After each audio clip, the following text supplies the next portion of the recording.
নিয়েছি 1 packet soybean, নিয়েছি 4টে আলু, একটা পেঁয়াজ,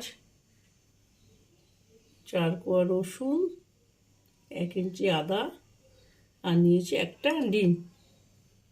এখানে নিয়েছি কাশ্মীরি লঙ্কার গুঁড়ো 1 চামচ, ধনের গুঁড়ো 1 চামচ, লঙ্কার গুঁড়ো 1 চামচ, জিরের গুঁড়ো 1 চামচ, হলুদ 1 চামচ, আর এখানে নিয়েছি নুন স্বাদ মতো, আর এখানে নিয়েছি শুকনো লঙ্কা ফোড়নের জন্য একটা, আর এখানে নিয়েছি সামান্য পরিমাণে চিনি। এখানে সয়াবিন সিদ্ধ করে জল ঝরিয়ে নিয়েছি, সামান্য পরিমাণ নুন, হলুদ, লঙ্কার গুঁড়ো দিয়ে রেখেছি। এবার এর মধ্যে ডিমটা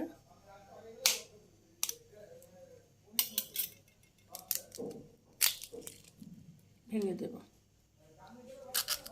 ভেঙে দিয়ে ভালো করে নাড়িয়ে নেব। কড়াটা গরম হয়ে গেছে, এর মধ্যে সর্ষের তেল দিয়ে দিলাম। এবার তেলটা গরম হয়ে গেছে, অল্প অল্প করে সয়াবিনগুলো ভাজতে হবে। এই আলুগুলো ভেজে রেখেছি, আর এখানে সয়াবিনটাও ভেজে রেখেছি। কড়াতে তেল গরম হয়ে গেছে, এবার আমি ফোড়নটা দিয়ে নেব।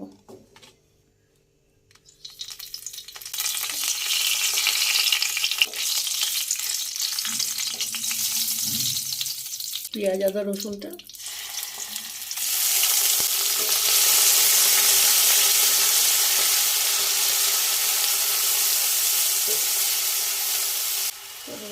সব মশলাগুলো দিয়ে সামান্য পরিমাণে জল দিয়ে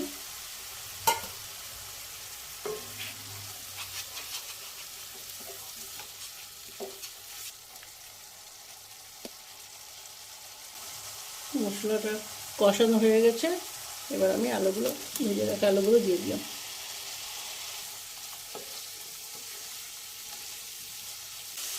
তারপর ভেজে রাখা সয়াবিনগুলো দিয়ে দিলাম।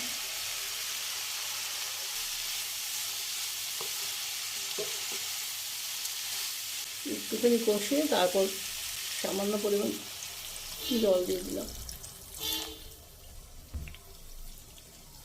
জল দিয়ে মিনিট 10 জন্য ঢাকা দিয়ে দিলাম। 10 মিনিট হয়ে গেছে, এবার ঢাকাটা নামিয়ে নিলাম। আলুগুলো সব গলে গেছে।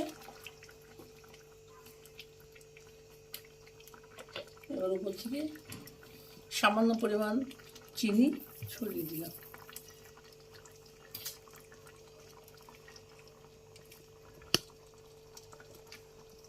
একটু গরম মশলা ছড়িয়ে দিলাম। বাড়িতে তো অনেক রকমভাবেই সয়াবিন করা যায়, বাড়িতে বানিয়ে খেয়ে দেখবেন, আশা করি ভালোই লাগবে। তো ভিডিওটা আজকে এখানে শেষ করছি, দেখা হচ্ছে কোনো নতুন ভিডিওর সাথে।